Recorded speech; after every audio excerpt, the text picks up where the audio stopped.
Hi Tezos, I'm Lando Norris, and today I'm going to be answering your questions for Game Changers Sport on Tezos. So my favorite pre-season holiday destination is probably Finland. I did Finland last year, actually for my first time, but it was just a lot of fun, something very different.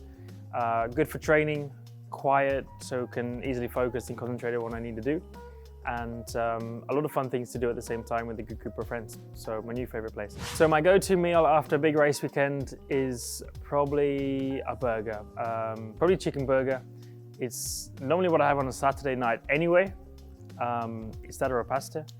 But normally after the race, even when we're in debrief, a nice cool drink and a burger is by far the best thing you can have straight after the race. So while gaming, I'm a PC kind of guy.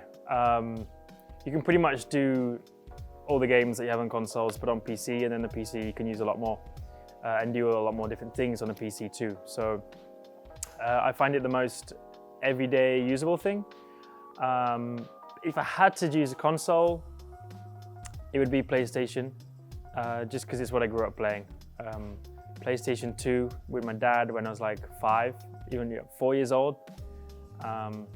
That's just one of my first memories in my life almost, is actually playing the PlayStation with my dad.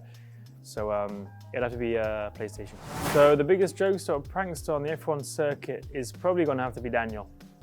I think it's an answer everyone probably knows. But after being his teammate for 2 years, yeah.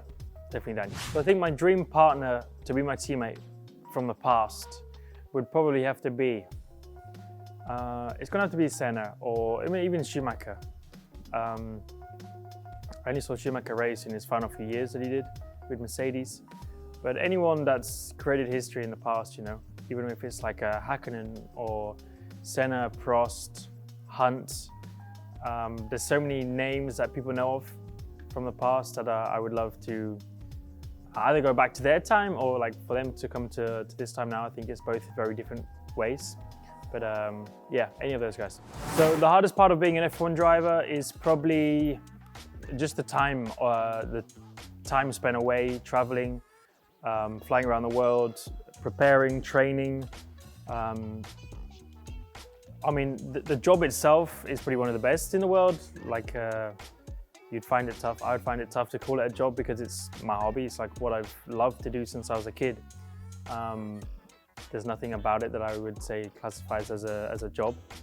But it's just everything that comes around it. You know, the traveling, the training, physically getting ready to every weekend to drive the cars. It's a lot harder than it looks. So the preparation side is probably the hardest thing, and it's the thing that people don't see that much of.